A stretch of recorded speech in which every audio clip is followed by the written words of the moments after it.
Thank you so much for joining us tonight for our wonderful monthly Child Health Policy Learning Collaborative call. And I would like to, first of all, thank you all for attending and ask you to please mute your microphones. If at any point the guest speakers invite you to answer questions or participate, then you can certainly raise your hand or unmute and be recognized.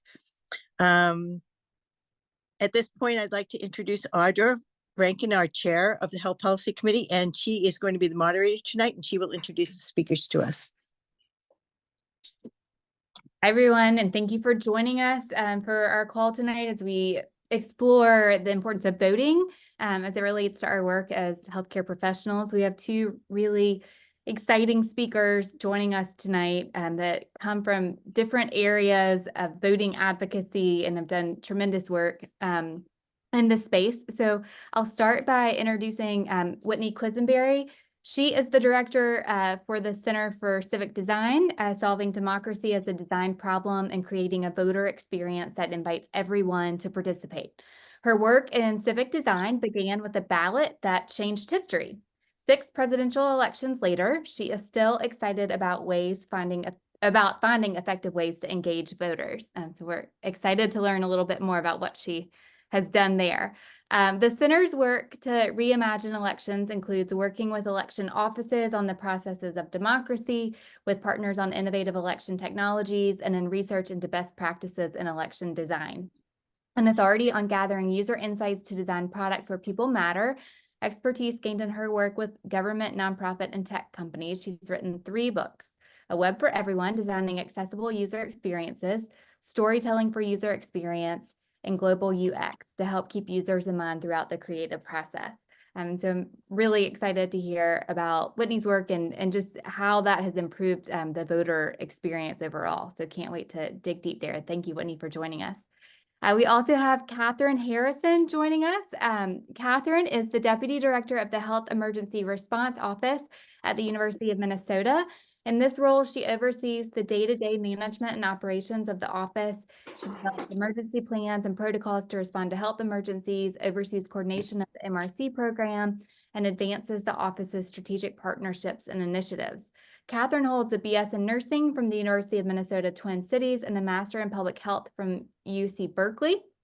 Prior to returning to the university in this role, she served as a senior public health specialist and emergency preparedness for the city of Minneapolis, where she led efforts around workforce development, community engagement, and response planning for public health emergency preparedness functions. In addition to doing all of that, she has led initiatives within her home state of Minnesota around voting advocacy and encouraging voting among the communities that she's serving. And so we're so excited to hear about her work in Minnesota as well. So thank you, Catherine and Whitney, for joining us tonight. We are really excited to dig deep into this topic. So pleased to be here. I have spent a lot of time with nurses because I worked in the communications branch or with the communication branch of NCI for a long time and did regular testing with all sorts of people who use the website there. Great. Well, and one of the reasons that we decided to kind of talk about voting this month, we're doing a huge push within our organization to, have awareness around voting, advocacy, thinking about how we have conversations with our patients and communities on the importance of voting. As healthcare professionals, understanding the link between voting and health equity, and then also just having it on our minds so that we also encourage our colleagues to vote. We've spent a lot of time this month as a health policy committee thinking about creating awareness around that. As we know that healthcare professionals vote in lower percentages than a lot of other disciplines. And so, we really want to just encourage this dialogue in our work settings as well as among our patients and communities. So this is kind of the last step for the month that we're having as a health policy committee, where we're, thinking about voting awareness, and hopefully we'll push this out as we march into these next elections cycle, the next election cycle in November in just a couple of weeks. And I think that one of the things that's really important To reiterate as we begin our talk is, all eyes, I feel like right now are focused on the presidential election, and we're talking so much about that. But what I hope that you all will highlight is that voting at all levels is so important at the federal, state, and local levels. And so as you're sharing your expertise, I hope that everyone joining the call and listening later on remembers that these tips apply to, every election year and encompass tips that we can use for both local, state, and federal elections. So without further ado, we'll just kind of dig deep into the importance of voting. So Healthy People 2030 named voter participation as a core objective. Whitney and Catherine, why do you think voting is such an important component of health? I think you're gonna have to call on one of us at a time, Grossberg, and Sure. I'll Well, just stand here politely, go ahead and waiting go for the other. first. So in 2020, I worked on a project called Healthy Voting that was a collaboration between a bunch of get out the vote type people and public health professionals, mixing voting information with health information during the pandemic. That turned into a project called Healthy Democracy, Healthy People. I don't know if the site is being updated for this year or not, but it was a great experience. But the site says when we're healthier, we're more likely to vote, and communities that vote experience better health. So what that means is that we have correlation, but not causation necessarily, right? One of the things on their website, which is spelled out all of that, Healthy Democracy, Healthy People. I'll be happy to send you all these links afterwards. Uh, that looked at 12 indicators of health and looked at them against the health policies, the accessible voting policies in 50 states. So, and can show that more inclusive voting policies also lead to healthier outcomes for individuals, or also are correlated to healthier outcomes for individuals. And there's some recent commentary on their site around that continued advocacy they've done, including really being one of the groups pushing to get voting into Healthy People 2020. But I think that in some ways, voting is just a stand-in for civic engagement in general. It's just the most visible and easy to measure thing. And the problem is that in order to vote, you need lots of stuff. You need to know about the election. There's a lot of information you need about who, what, when, and where, and why. But you also have to believe that your vote matters enough to expend the effort it takes to do it. You have to feel that voting will have some impact on your life, even if it's not in a very direct way. Although you mentioned local elections, and one of the sort of mathematical oddities is that voting in a local election probably gives you more power per vote than a national election, and yet people vote at lower levels, partly because they don't get covered as well. I'm really pleased to see some journalistic efforts happening to really cover local issues more. And you have to see candidates and issues to vote on that reflect your views of society and give you a choice. So all the things we know about people who look like you or issues that you care about all matter. And we sort of boil that down to two kind of bullets, which is that your likelihood of voting is a function of your physical ability to vote. Can you read? Can you travel? Can you get to the polling place? Do you understand how to do all of it? But also your sense of personal belonging and agency. I think a lot of people think that people don't vote because they're apathetic, and I think it's a cop-out to say that at all. I really don't believe in it.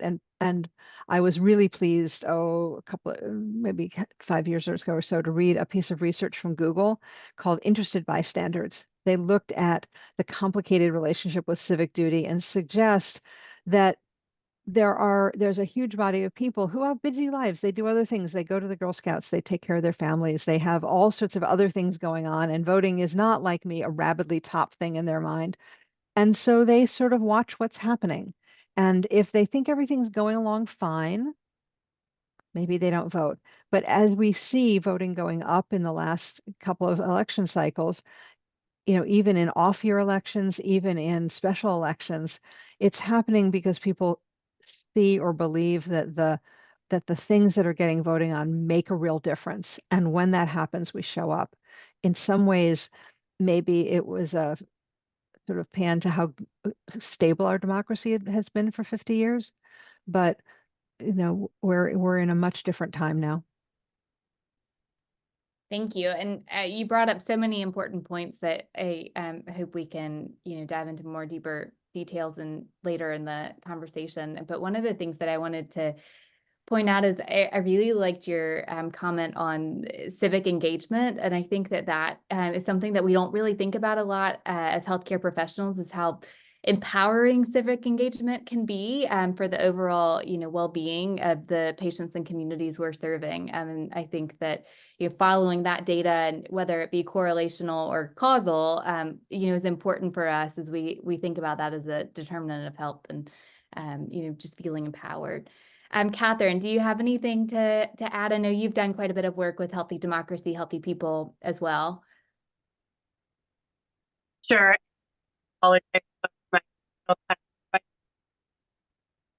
The intro to what Whitney just shared. Was this the first question, or? It was, yeah. So just we were talking about the link between voting and overall Toilet health paper's going on a tear again. and healthy people. Everybody's buying it up. I don't know, but I saw a guy today. I'm not sure. Thank you. Healthy People 2030 named voter participation as a core objective. And so we were just discussing why voting is such an important component of health. Yeah, absolutely. So hi folks. Again, my apologies for my technical. I'm in my husband is a painter, and I'm like in his painting studio while our 3 young children are running amok upstairs with him. And I fear my signal not as strong down here as it ought to be, but I figure a group of pediatric nurse practitioners can appreciate that. So yeah, for me, and I'm also the Minnesota lead for Healthy Democracy, Healthy People, and our core team here. I came to that work as a member of the Minnesota Public Health Association. So I am a nurse by training. It's been a few years since I've done clinical work, but also have my background degree in public health. And I love, to me, thinking about the connection between not only voting, but really civic engagement really gets to everything that we understand in the health research about the links between self-determination, self-efficacy, and importantly, collective efficacy. So we have these theories from some of our greatest minds and social theorists and public health and the social scientists that show us that when folks have agency and control, we call it locus of control, or in really clear terms, power, as both individuals and as groups, to not only make choices that are healthy for them and good for the health of the communities, but even just that expression of coming together and bringing together skills, knowledge, and agency. What we know around collective efficacy is that it actually produces health benefits beyond just the choices that are made.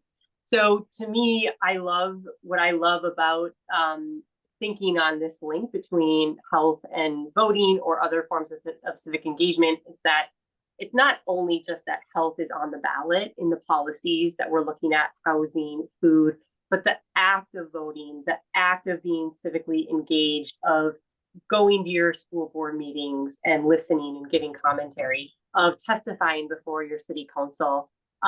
Those things also produce health effects both in the individual, and what we're most concerned about, or more concerned about, I should say, is the at the population or community level. And then we see this play out in the data.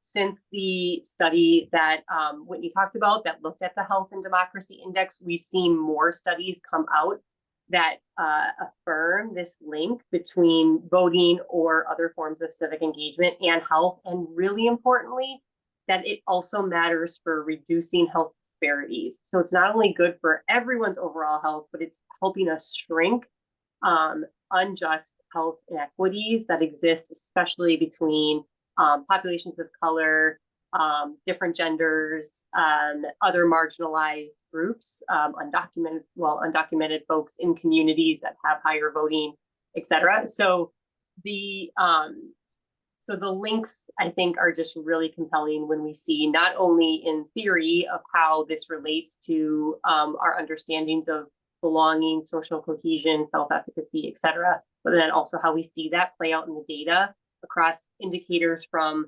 low birth weight to poor mental health days, and how across those indicators we see communities that are more civically engaged do better. And to me, that is really gets at the core of all, public health is what we do as a society to ensure the conditions for all people to be healthy.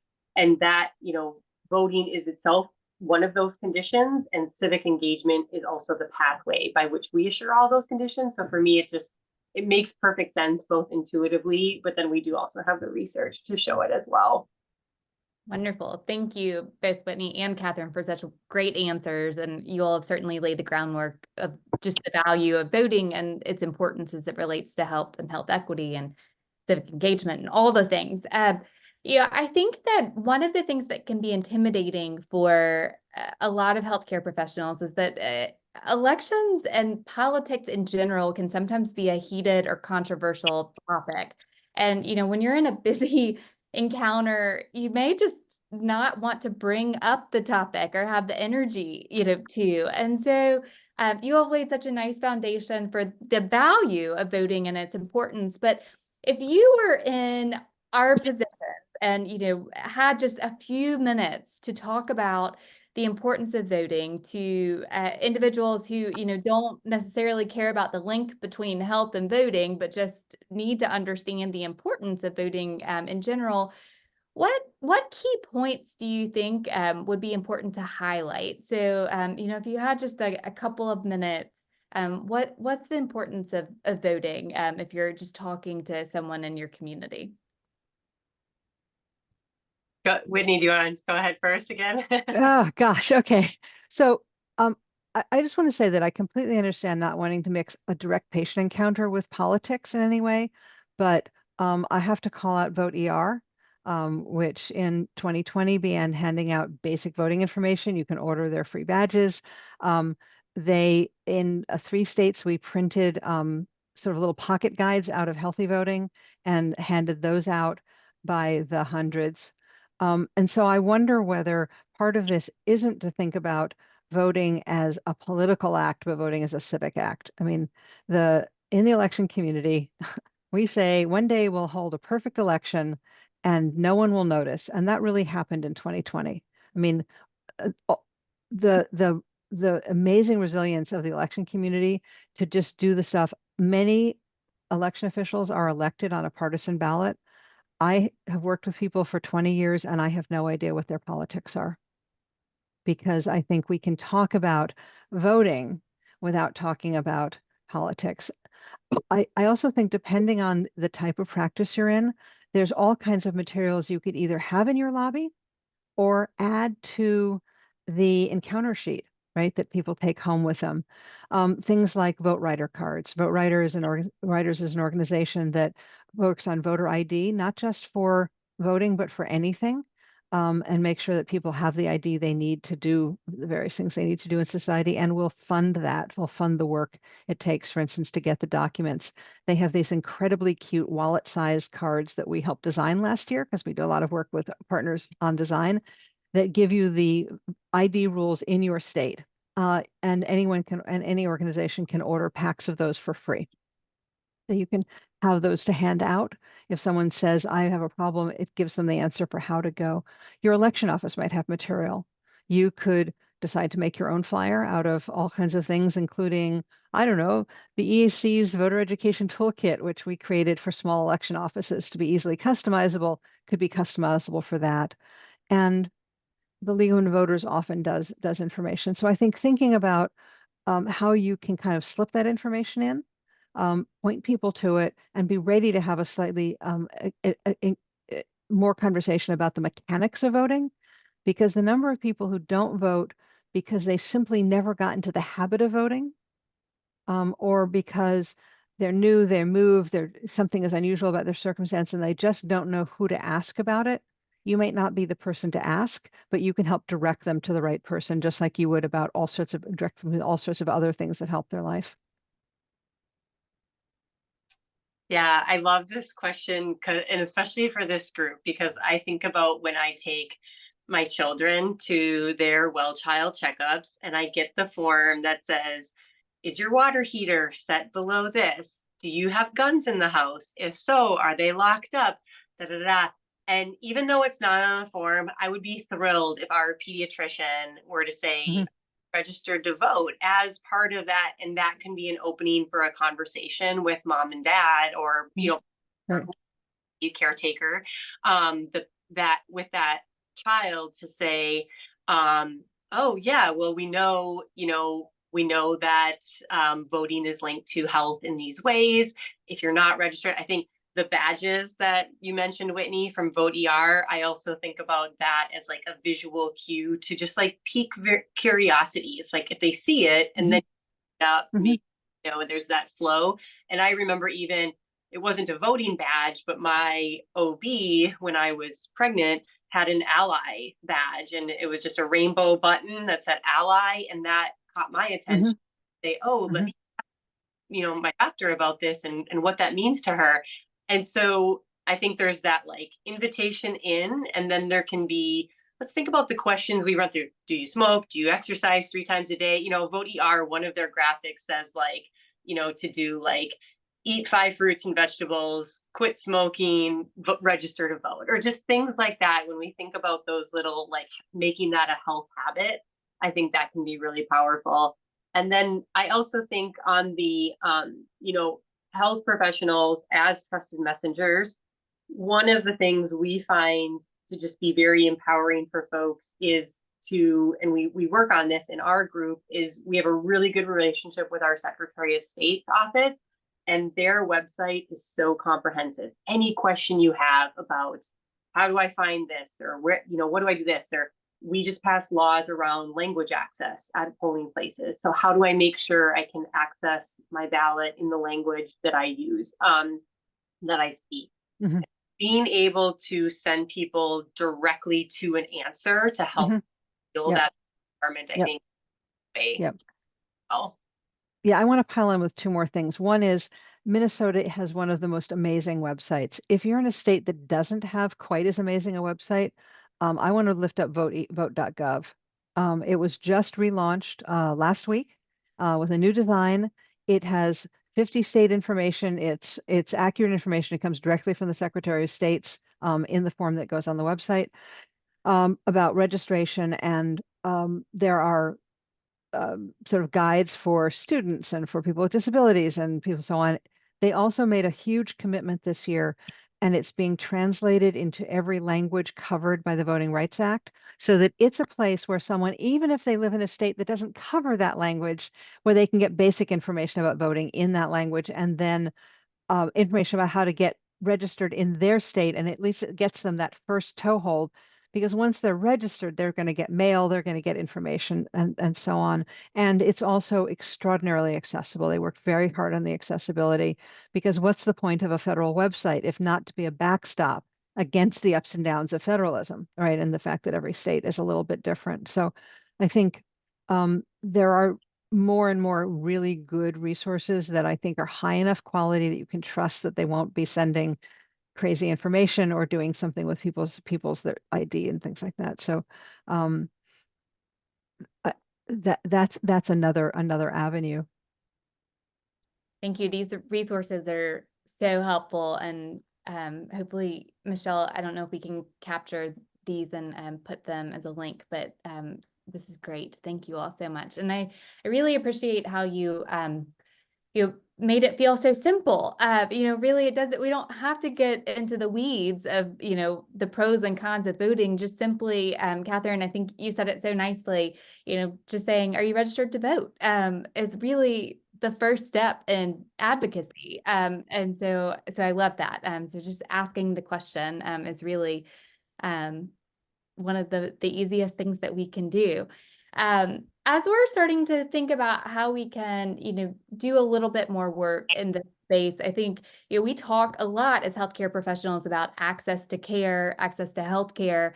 And one of the things that I think is really important to lift up is just access to voting. And so I'm curious if you all have any insight or ideas into how we as healthcare professionals can work to improve the voting experience, and what questions should we be asking either our patients and our colleagues, as we talked about at the beginning of our call, you know, our healthcare professionals have a lower rate of voting than Mhm. other individuals. And so, you know, what should we be asking related to those experiences that may improve the overall voting rates? Catherine, I'd love you to take this one first because I think it helps me understand the context a little more to hear your answers. Sure. I mean, I think it depends on who you're thinking of asking. Like, to really understand the challenges, I think, yes, asking your patients and communities. And I think sometimes those communities are like outside the exam room. So for us in Minnesota, we in 2023 passed an Omnibus Democracy for the People Act that included Mhm. everything from the language access that I mentioned to automatic voter registration. Mhm. Separate bill did felony re Rights restoration. Rights restoration. So, and we did that actually by joining all what was already a grassroots coalition called We Choose Us. And we brought the health voice to that space. So they were activists and organizers of all, you know, whether it was like ethnic identity or sexual identity, gender, faith-based. It was a big tent coalition, but there was no health voice. And so we brought the health argument with all of this data and all of these considerations. So we brought questions and information into that space. And then with our We Will Vote campaign, which does seek to turn this work inward and say, well, if we're really voting at rates lower than the general population turns out, we should work on that. So let's ask ourselves and let's ask our organization, our hospitals, our health plans, what do you do to ensure that your employees, because I think I agree with you, Whitney, like, I don't think of healthcare providers or healthcare workers in general as being apathetic about anything. Like, you can't work and with a spirit. I mean, you can, let's be honest, we've all been there at times and dark nights of the soul and things, but that in general you're facing other things. Like, my brother is a medical resident right now, and he doesn't even have time to eat, let alone figure out where his polling location is, you know. And so what can organizations do to Mhm. ensure that, you know, is it a flex day off for those who have the ability to do that, who maybe aren't on shift work or something, to be able to go work? I have a colleague who, I mean, she's in a space that she can do this. She's canceling her higher education class if it, just in case that is the 1 hour that those students can go vote if they haven't already, you know. And so asking ourselves, where can we either in our policies or where we have room in our just our structure of our work, make it possible for people to vote and be encouraged. We have voting season in Minnesota, right? Mhm. Like, at least Mhm. early voting in many places has started Mhm. here already. And so where do we make that time available for people? And then where do we put out the information? So my office at the University of Minnesota, we are as an employer putting out information to ensure that our employees, that our staff, that our Mhm. students can go vote. So I think those are not necessarily like questions to understand the challenges. And I think Mhm. I don't have enough of my learner hat on Yeah. this work for so long, but those are some of the ways that we're addressing the access questions, as well as then, you know, we're planning an event for after the election Mhm. that will Mhm. be space to just sit with whatever outcome, and then Mhm. just we do the next day. Like, how do Yeah. we keep Mhm. going after this election and between the next one and all of that? So yeah, it's a lot of energy and organizing, but those are some of the ways we found to address the access points. They're awesome. By the way, I teach a course at the University of Minnesota at the Humphrey School as part of their certificate in election administration on election design. It's the only one in the country. It's fully remote, by the way, if anybody's interested in it. It's pretty geeky. Um, so Oh, I want to come at this from a slightly different angle. We're basically researchers. We do design and research work. And one thing you might think about asking both patients and colleagues about the challenges for people who don't work 9 to 5, who have chronic or erratic health issues or transportation challenges or all of the things that can just be a problem because, if you're in Maryland, we have a lot of early voting. We have same day registration during the entire early voting period. It's a lot of flexibility. That's not true everywhere. So I think one of the things you might want to do is just think about the voting regime in your state and where the gaps might be.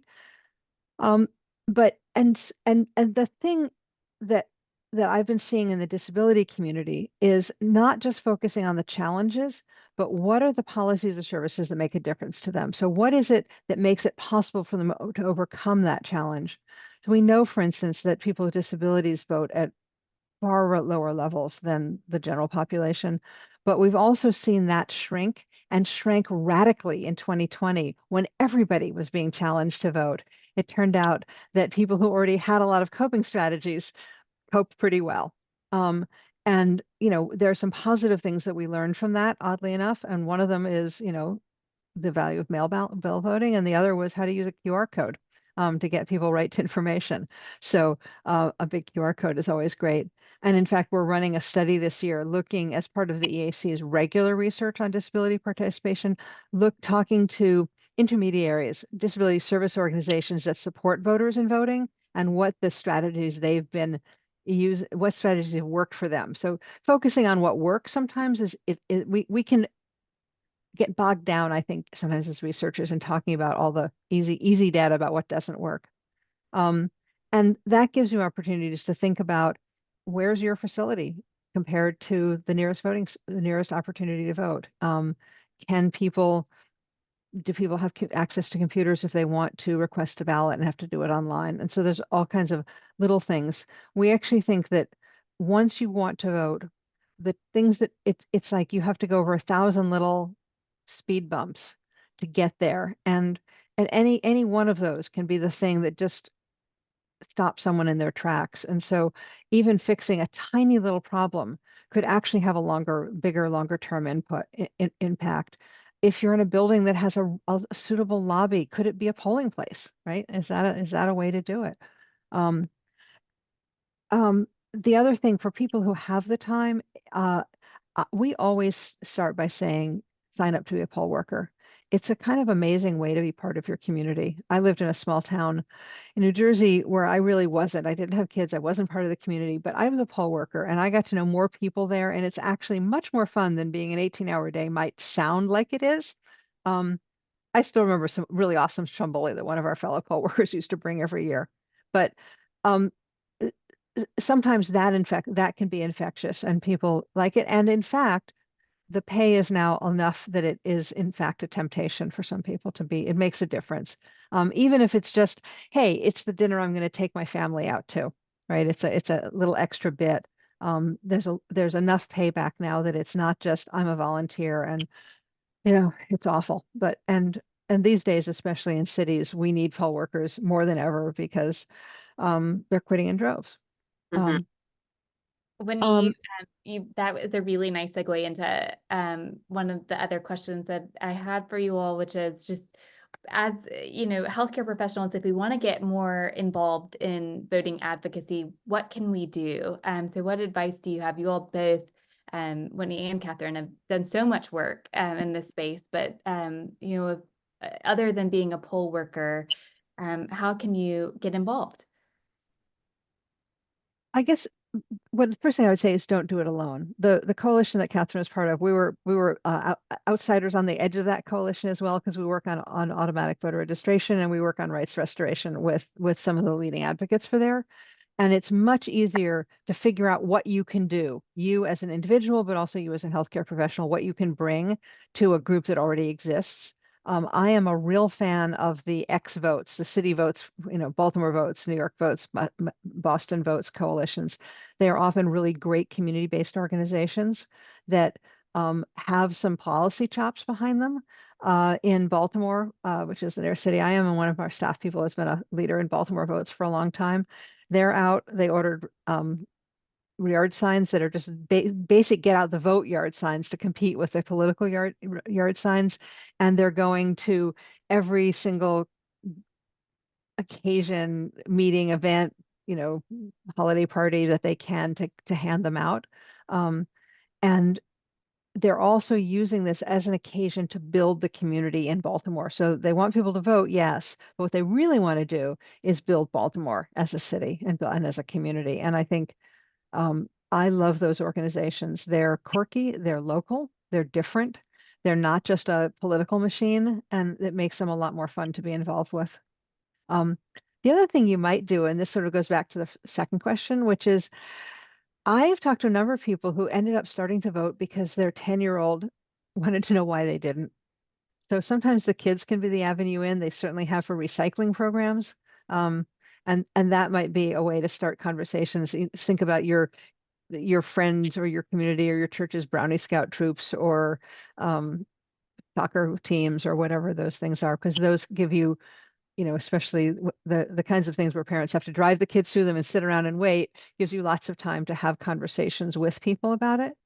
If you're thinking a little more politically, often those groups are attached to lobbying organizations, but at the city or state level. And that's a place where a little bit of help can make a big difference.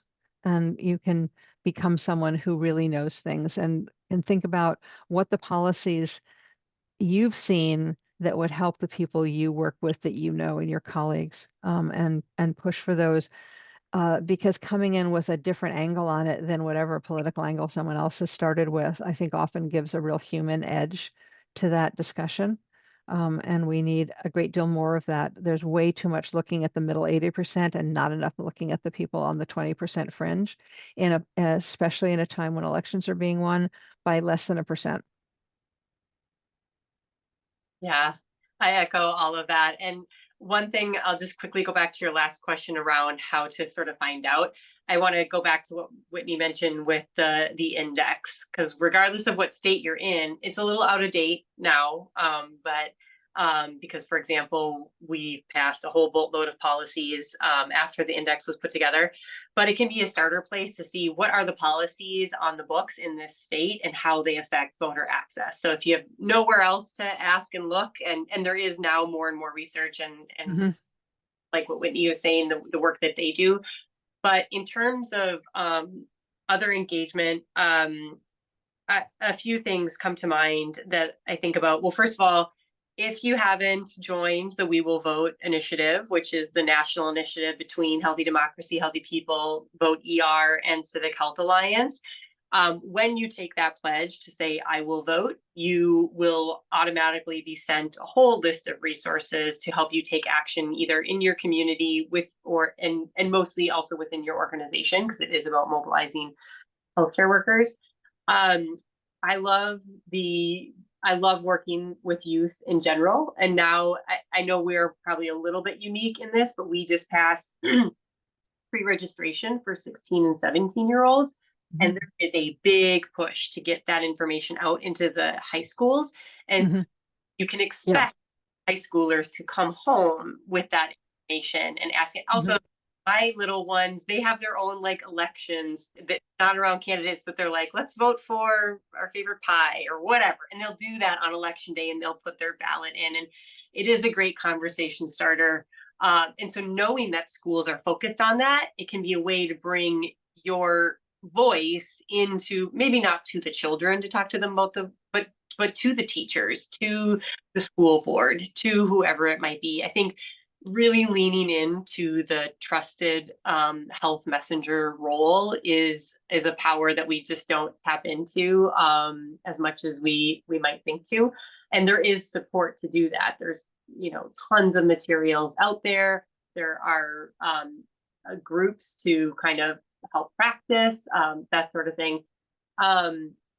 There are, again, like the folks that we worked with in We Choose Us, there are, chances are, especially with some of the things that have been happening in states with purging voters from rolls, chances are someone is working on some sort of resistance to that, and finding those folks, spending your time and this perspective to all the ways they're trying to sort of hold the defenses on that, because it is since 2020, it has just been a tsunami of voter restriction bills across the country, and folks are fighting on all fronts to try to not lose gains that Yeah. keep lining to the Yeah. panel. So I want to I want to put a pitch in for the League of Women Voters. It's old fashioned, but Yeah. they have been registering people to vote and running local debates and doing all of that work for time immemorial. And we get asked because came out of civic tech about, I want to build an app, and we're like, yeah, what are you going to put in the app? Why don't you go work with the league and revitalize that? It's not just for women anymore. It's not just for a few things. And I think there's cities I've been in where it's just an amazing group of people doing, you know, day in and day out work in their community. yeah, I'm glad So you, because I knew there was another one that I was like, they're everywhere. yeah. And if nothing else, call Right. it League. Right. And there are groups like Spread the Vote, which like Vote Writers basically is just devoted to helping people get the ID they need. My brother of all people, who I never thought would ever do that, volunteered for them, and just sort of got into this whole idea that, I mean, his eyes were just wide open about the challenges people have just getting a driver's license or getting a non-driver's ID, because the paperwork trail can be so complicated depending on your life. And I think the more of us who see that and can speak directly to it, the better off we'll all be.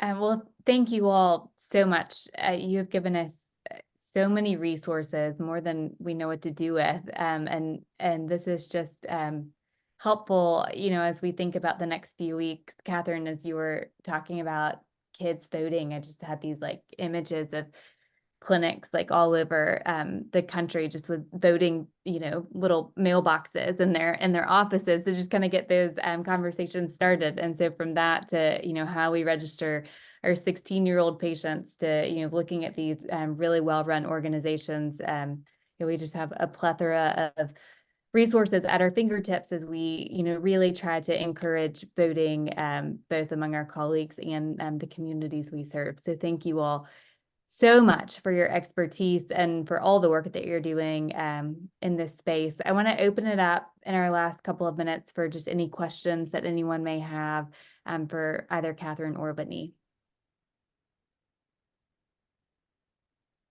And while we're waiting for questions, I'll just say, if anyone is based in Minnesota and you want to join our HDHP core team, I'll make sure my email is shared. We meet every other week just for a half hour. It's a space to check in. Of course, right now we're all working on our Get Out the Vote campaigns and planning for our post-election convening, which will also just be a place to a moment to share space after the election and continue on. So if you're in Minnesota and you want to join virtually or in person, let me know.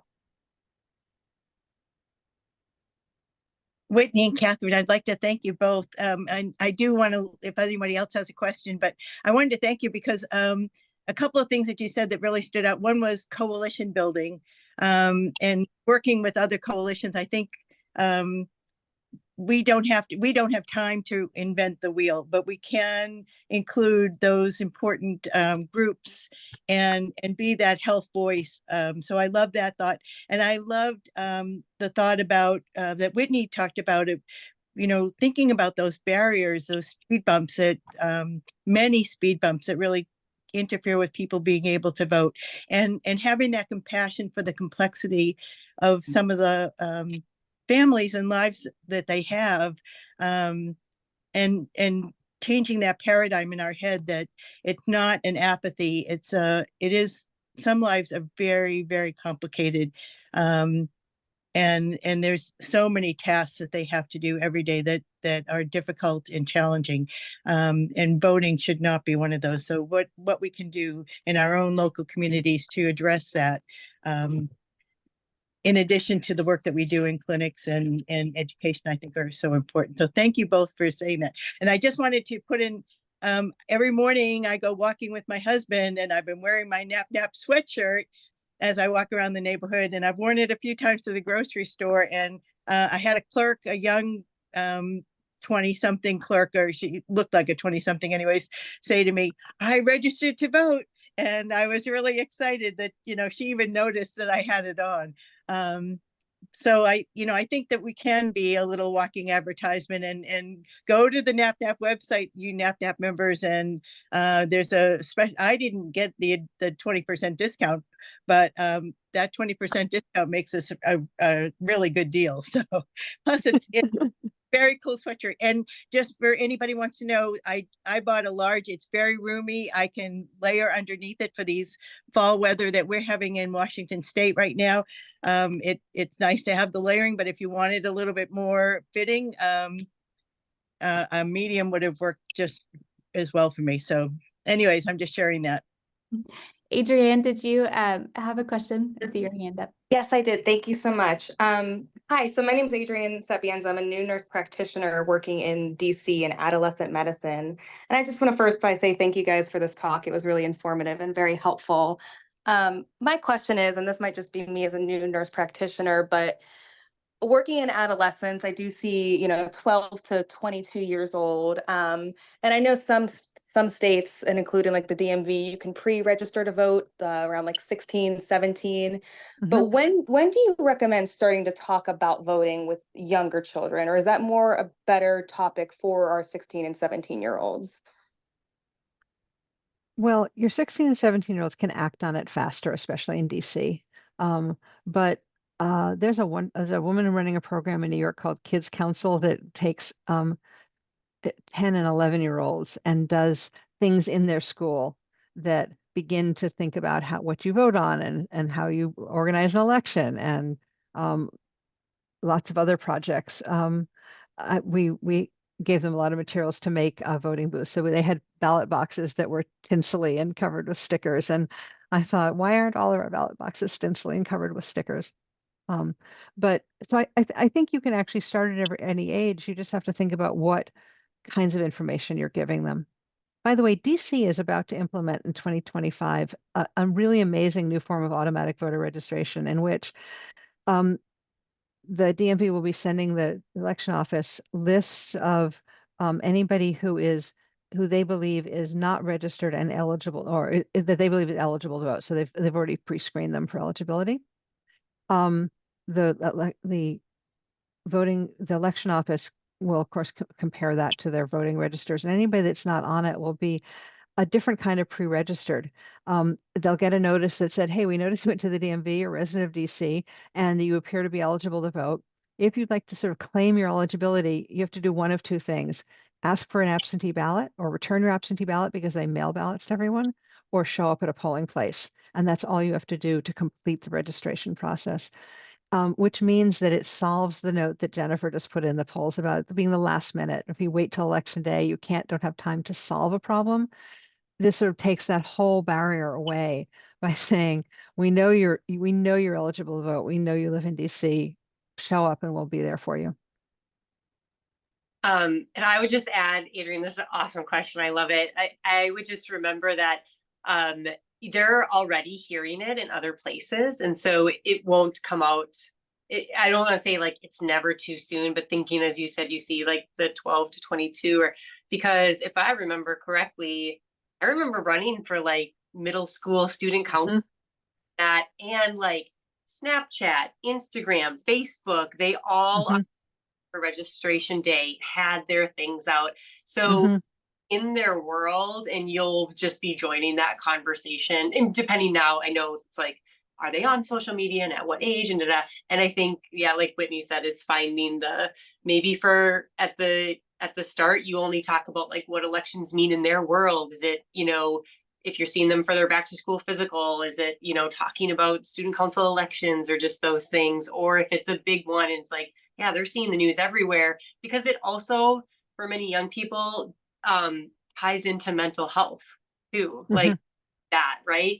And they're, so anyway, I think there's a lot of avenues into the conversation that don't have to necessarily just start at, do you know about voting and are you registered? And you'll know that because you'll know them as your patients and what's going on with them. Thank you guys so much. I appreciate that. Yeah, thank you so much, Whitney and Catherine, for sharing your expertise. We are so lucky to have you both, and appreciate your time and energy around voting advocacy, and we learned so much. So thank you. Well, Go ahead, Whitney. Sorry. I was going to say it's so great to see more professions doing things like this. Yes. It's probably going to save our system of government. Yeah, thank you so much. I'm definitely a stand-in tonight for Jean and Nora as I join more of their group. And I will just say it's a pleasure to just be able to be in the company of fellow nurses. And Whitney, it's a pleasure to meet you. I think we've maybe been like ships passing in the night on some of the things and Humphrey things. So I'm really glad to be connected with you more directly as well. Lovely. Thank you all. Dave, we will turn it over to you for your federal update. Well, I'll keep this really short and just come back next month when we'll know a whole lot more about what's going on by then, right? Congress is currently in recess. We're under a continuing resolution that will actually run until mid-December to keep the government from shutting down. But that means after the election, it really does depend all on the election outcome. Congress will come back to either finish up the annual appropriations and decide what money is going to nursing education and research, or potentially kick that decision to the next Congress into early next year. So we'll know a lot more about that by the next meeting. We will also know whether or what may be in a year-end package of healthcare legislation that could include some workforce issues that we care about and some other children's issues that are worth following.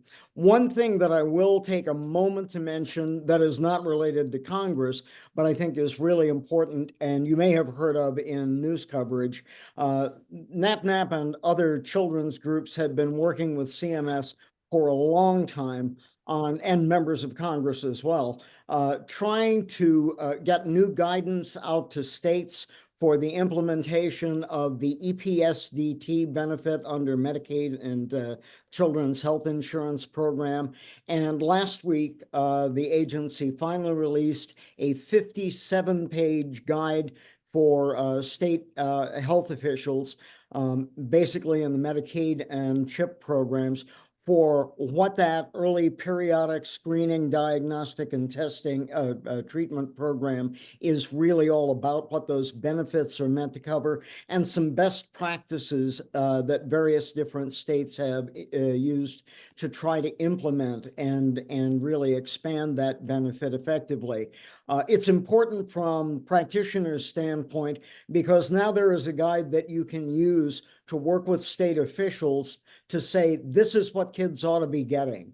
And if there are any difficulties in making sure that Medicaid or the CHIP program are covering those things, there is now something really comprehensive with examples from other states that will be useful, I think, at the advocacy level at the state.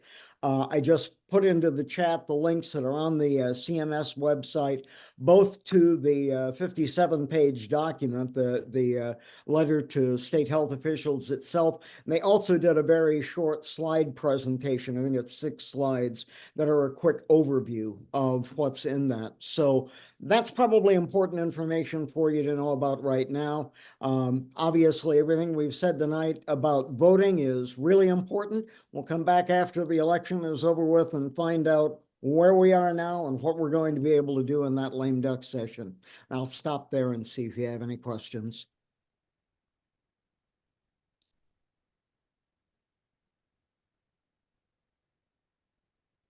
Dave, did you get a chance to look at that guide, that EPSDT guide yet, or? Still going through it. One thing that I should probably add is all the children's health groups are excited to have it in hand and are going through it, trying to figure out how they can use this to develop some resources for providers that will be useful as advocacy tools at the state level. So I think probably in the next month or so, the coalitions that NAPNAP is part of will have some additional follow-up there. Actually, tomorrow we're having a meeting with some of the CMS officials to talk talk about this and I think begin to figure out how we can use that information most effectively.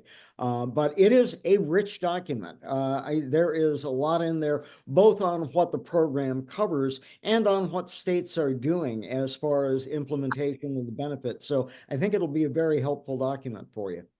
Maybe we could host one of our child health policy calls to discuss some of the highlights and invite people to share those. I would be surprised if the folks from CMS wouldn't love to come in and talk about it. That would be great.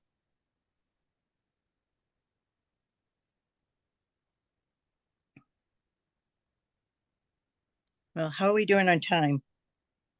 We have 3 minutes. Anyone else have anything to share? Or comments for questions for Dave?